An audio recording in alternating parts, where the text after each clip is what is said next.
నమస్కారం. మనీ మాటలో మాట్లాడుతున్నందుకు చాలా సంతోషంగా ఉంది. ఈ ఒక్కరోజు నేను మెడ్రాస్‌లో లేను. త్రిచిలో ఉన్నాను. ఇవాళ మార్కెట్ తీసినప్పుడే 200 పాయింట్స్ తగ్గిపోయింది.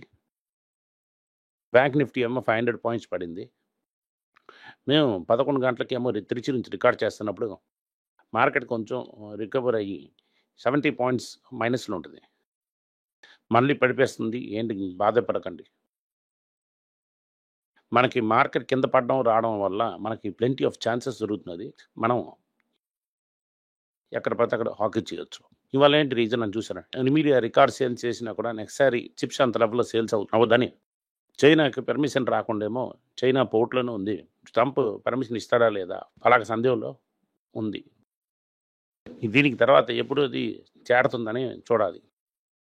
దీనివల్ల ఏమో సేల్స్ తక్కువగా ఉండొచ్చని ఎన్విడియా ఏమో ఫ్లాట్‌గా ఉంది. మార్కెట్ ఏమో కింద తగ్గింది. ఇవాళ నాస్డాక్ ఫ్యూచర్స్, డౌ ఫ్యూచర్స్ అన్ని కిందకి. అదే సమయంలో కుక్ మమ్మీకి డొనాల్డ్ ట్రంప్‌కు ఉన్న కుస్తీ ఏమో సెంటర్ స్టేజ్‌లో ఉంది. కార్డ్ పర్సెంట్ అని ఒకళ్ళు ఇంటర్వ్యూ ఇచ్చాడు. ఇంటర్వ్యూలోని కార్డ్ పర్సెంట్ ఏం చెప్తున్నారంటే, ఇండియా, అమెరికా ఏమో మంచి అనుబంధం ఉన్న కంట్రీ. దాంట్లో మోడీ అండ్ ట్రంప్ ఫ్రెండ్స్. ఇండియాకేమో ఒకే నెలలోనే నెగోషియేషన్ వస్తుంది అని అనుకున్నాం. కానీ నేను అడిగింది మాకు ఇవ్వలేదు. వాళ్ళకే మొదటి చేసేసి మొదటి ప్రైజ్ తీసుకొని వెళ్ళిపోతాం అని అనుకున్నాం. కానీ వాళ్ళు నెగోషియేట్ చేస్తూనే ఉన్నారు. ఇంకా నెగోషియేట్ చేస్తూనే ఉన్నారు. దీని తర్వాత రష్యన్ ఆయిల్ కూడా కొంటున్నారు. ఇదంతా చూసి ట్రంప్‌కి భయంకరం కోపం రావడం వల్ల ఈ 50% టారిఫ్ వేసాడు. ఇంకా నెగోషియేషన్ జరుగుతుంది. ఏదో ఒక రోజేమో సరిగ్గా అవుతుంది అని చెప్తున్నారు. వీళ్ళు చెప్తున్న టైంలోనే ట్రంప్‌కి మెయిల్ చేస్తామని ఒక విషయం చేశారు. ఏం చేశారంటే కాటన్ ఏమో ఇంపోర్ట్ డ్యూటీ ఫ్రీ వచ్చేసింది సెప్టెంబర్ 30 వరకు. అది డిసెంబర్ వరకు చేశారు. ఇండియా నుంచి మాక్సిమం కాటన్ ఇంపోర్ట్ అమెరికా నుంచి ఇండియాకి చాలా కాటన్ వస్తున్నది. ఈ ట్రంప్‌కి ఒక పీస్ ఆఫరింగ్ నడుతుంది. సో దట్ కొంచెం ప్రెషర్ తగ్గుతుందని. కానీ ఇది మన గార్మెంట్ ఎక్స్‌పోర్టర్స్‌కి హెల్ప్ అవుతుందని తెలీదు. ఇండియా ఏం చెప్తుందంటే, అమెరికా నుంచి వస్తున్న లాస్‌కేమో 40 కంట్రీస్‌లోనేమో మనం అవుట్‌రీచ్ చేస్తున్నాం. ఈ 40 కంట్రీస్‌లోనే బిజినెస్ చేస్తాం. ఇదంతా మీద కూర్చొని మాట్లాడడానికి బావుంటుంది. ఇప్పుడు నవంబర్, డిసెంబర్‌లో క్రిస్మస్ సీజన్‌లో మాక్సిమం ఆర్డర్. కరెక్ట్‌గా క్రిస్మస్ సీజన్‌లో గుండెయడం వల్ల ఆర్డర్ వియత్నాం అండ్ బంగ్లాదేశ్‌కెళ్తున్నది. ఇప్పటికే 40 ఊర్స్‌కెళ్ళి నెక్స్ట్ ఇయర్‌కి రావడానికి ఇంకా 1 ఇయర్ అవుతుంది. సో, దీనివల్ల ఈ క్రిస్మస్ సీజన్ ప్రాబ్లమ్‌లో ఉంటుందని మనకి ఏంటి గట్టి నమ్మక అపార్థాలేటి లేవు. సో, ఈసారేమో ఈ స్మాల్, మీడియం ఎంటర్‌ప్రైజెస్‌కి మనం ఎలా చూస్తామన్నది గ్రాంట్ ద్వారా వాళ్ళకేంటి రిలీఫ్ ఇస్తున్నాడు అదన్నది ముఖ్యం. అదే సమయంలోని కార్బన్ రిసోర్స్ అడిగి అన్ని పాజిటివ్ చేసినా కూడా ఈ ఆయిల్ మార్కెట్‌లో ₹12-14 లాభం చేసింటిని. ఈ ₹10 తగ్గించినా కూడా మనుషులందరికీ రిలీఫ్ తగ్గుతుంది. ఇన్‌ఫ్లేషన్ తగ్గుతుంది. ఎఫ్ఎన్‌సీ కంపెనీ ఏం చెప్తున్నారు, 2 వర్షం ఇన్‌ఫ్లేషన్ తగ్గుతుందని చూస్తూనే ఉన్నాం. ఇప్పుడు ₹10 5 కాదు, ₹5 ప్యాకెట్‌లో 100 గ్రాములు ఇచ్చిన ప్లేస్‌లోనేమో 80 గ్రామ్స్ ఇస్తున్నారు బిస్కెట్స్. ఇప్పుడేమో సెప్టెంబర్ 3, 4లో జీఎస్టీ కట్ చేశారు. ఎక్స్‌ట్రా బిస్కెట్, ఎక్స్‌ట్రా సోపు, ఎక్స్‌ట్రా షాంపూ ఇస్తాం గానీ రేట్ తగ్గించం. అంత అంత దానికేమో ఎక్స్‌ట్రా ఇస్తాం గానీ రేట్ తగ్గదు అని చెప్తున్నారు. ఇలాగా ఈ ఇన్‌ఫ్లేషన్‌కి చాలా ఎఫ్ఎంజీ కంపెనీ చెప్తున్నారు. ఇప్పటికేమో సేల్స్ చాలా తక్కువగున్నది. రేట్ తగ్గుతుందని వెయిట్ చేస్తున్నారు. ఆగస్ట్ అది అక్టోబర్‌లో ఎప్పుడవుతుంది. కానీ 15థ్ ఆగస్ట్ నుంచి సేల్స్ లేదు. అది కూడా 3, 4లో అనౌన్స్ చేస్తారు. ఇంప్లిమెంట్ చేస్తారు. ఇది లాక్కొని వెళ్తుందని చెప్పి చాలా ఎఫ్ఎంజీ కంపెనీ చెప్తున్నారు. చాలా సేల్స్ ఏమో సెప్టెంబర్ మాసం జరిగిస్తున్నారు సెప్టెంబర్ మాసం వరకు. అది న్యూస్ తెలుస్తున్నది. ఇది మారుతి, మెదర్ ఆటో కంపెనీస్‌కి మెయిన్‌లీ ఎఫెక్ట్ అవుతుంది. ఇవాళ మార్కెట్‌లో ఆటో కంపెనీస్ ఫార్మాస్ పెట్టి పెంచారు. ఫార్మా గురించి మాట్లాడుతాను. ఒక కంపెనీ గురించి న్యూస్ వచ్చింది. సిప్లా ఏమో ఐకేర్ అనే ఒక కంపెనీలోని దాని తరగతి స్టేక్ పెంచారు. అదే సమయంలో 20,000 రైల్స్ వాళ్ళ ఇంజెక్షన్స్ ఏమో 20,000 వ్యాక్సిన్ ఇంజెక్షన్స్ ఇచ్చిన ఆస్మాకి మళ్ళీ రిటర్న్ ఇచ్చేశారు యూఎస్ అమ్మింది. దాంట్లో సెలైన్ ఉంది, ఏదో తక్కువ ఉంది అని చెప్పి మళ్ళీ ఏమని చెప్పని చెప్పారు.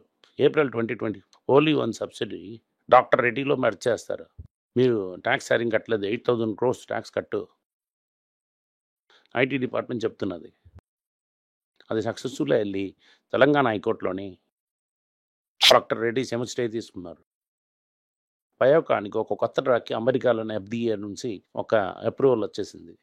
ఇదంతా ఫార్మాకి మంచి న్యూస్, ఎక్సెప్ట్ సిప్లా న్యూస్ తప్ప తర్వాత. దీనివల్ల మీ వాళ్ళ ఫార్మా స్టాక్స్ మీదకే ఉంది. కానీ డాక్టర్ రెడ్డి స్టాక్ కొంచెం మీద పెరిగినట్టుగా ఉంది.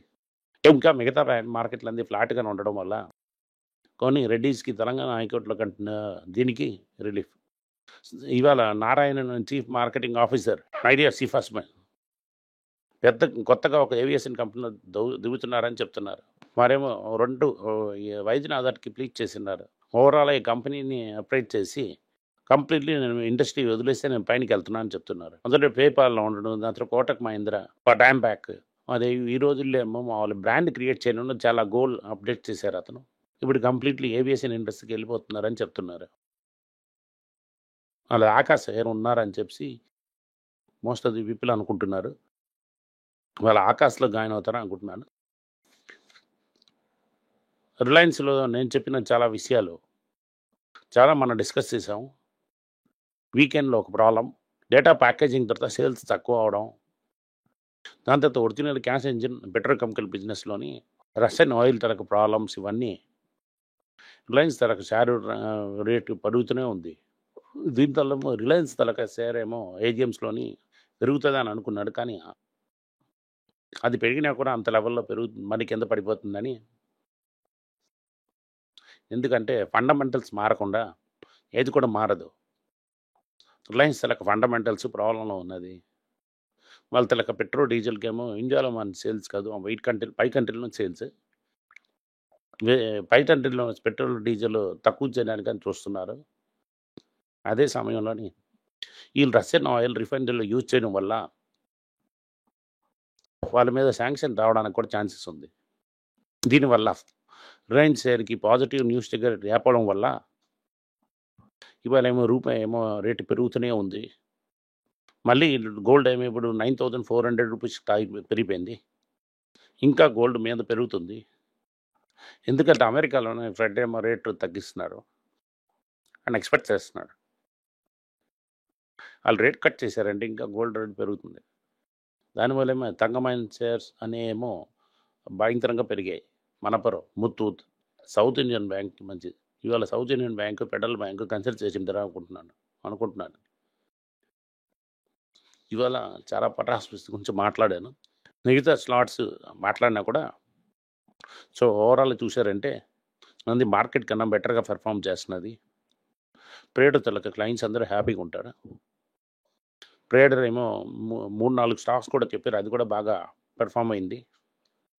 ఓవరాల్ మన తలకు పటాస్ మార్కెట్ కన్నా చాలా బెటర్గా పెర్ఫామ్ చేస్తున్నది. చాలామంది ఏమో కర్ణాటక బ్యాంక్ గురించి చెప్పి భయం చేస్తున్నారు. కర్ణాటక బ్యాంక్ ఏమో అడ్వాన్సెస్ తగ్గించడం, ఎందుకంటే వాళ్ళ తలక 85% ఇంట్రెస్ట్ బ్యాంక్, దానివల్ల నెట్ ఇంట్రెస్ట్ వాళ్ళ తలక నెట్ మార్జిన్స్ ఏమో 2.8% మీద కింద ఉన్నది. అది సింక్ చేయడం వల్ల దానివల్ల ఏమో మార్కెట్లో 170లో వస్తున్నది. వాళ్ళ తలకు బుక్ వాల్యూ ఏమో 250 మీదే పెరిగిపోయింది. తిరిగి బుక్ వాల్యూ క్యాప్చర్ అవుతుంది. అంత ఎన్పిఎస్ కూడా లేదు. మీరు ధైర్యంగా కర్ణాటక బ్యాంక్ని కన్సిడర్ చేసుకోవచ్చు. మీ ఇంకా సందేహం ఉందంటే ట్రేడ్ అడగండి. ఏమో ఇంకా దాని పటాసులు ఏమున్నాయంటే చూడండి. హెచ్డిఎఫ్సి షేర్ ఏమో 50% తగ్గింది. చాలామంది అడుగుతున్నారు కన్సిడర్ చేయొచ్చు అని. వాళ్ళు ఎందుకు అది కన్సిడర్ చేయడం అవ్వదు, ఎందుకంటే 50% కింద పడడం వల్ల. ఎందుకంటే నెంబర్ ఆఫ్ షేర్స్ డబుల్ అయింది. వాళ్ళ ఈపీఎస్ కూడా తక్కువ ఉంది, వాల్యుయేషన్ తగ్గింది. ఇది నియర్లీ 2.9 ఉన్నది. In comparison JP Morgan's world largest బ్యాంక్స్లోని బెస్ట్ పెర్ఫార్మింగ్ బ్యాంక్స్ 2.6లో ఉంది. 2 పాయింట్స్ కిందకి వెళ్ళిందంటే మన హెచ్డిఎఫ్సి బ్యాంక్ని కన్సిడర్ చేయొచ్చు. హెచ్డిఎఫ్సి బ్యాంక్ నేను ముందే చెప్తున్నట్టుగా చాలా నెగిటివ్ న్యూస్ ఉంది. ఆ ఎన్ఆర్ఐ మీద తల మీద కట్టినది వాళ్ళ దాకా బాండ్లోని ఇన్వెస్ట్ చేయడం దీంట్లో ఉంది. ఎవన్ ప్రెషర్లో భయంకరంగా ఉంది.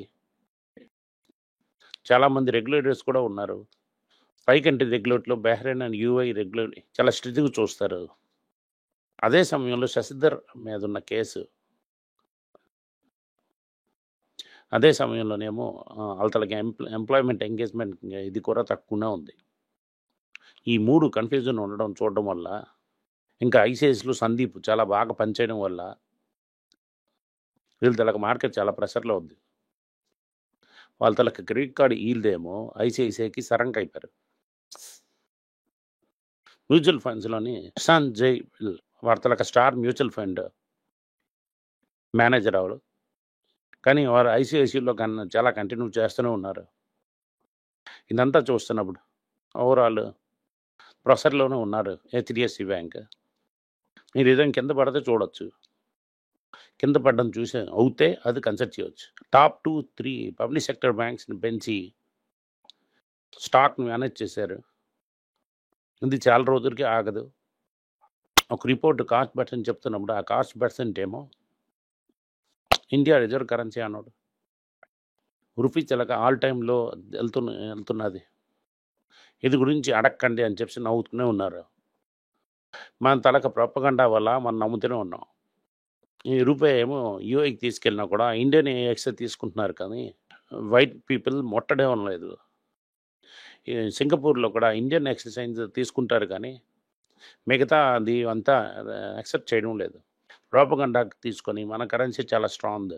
అందుకు రిస్క్ బేస్డ్ కార్డ్ పర్సెంట్ అనింది. అది మనకు తెలుస్తున్నది. Thank you. నమస్కారం.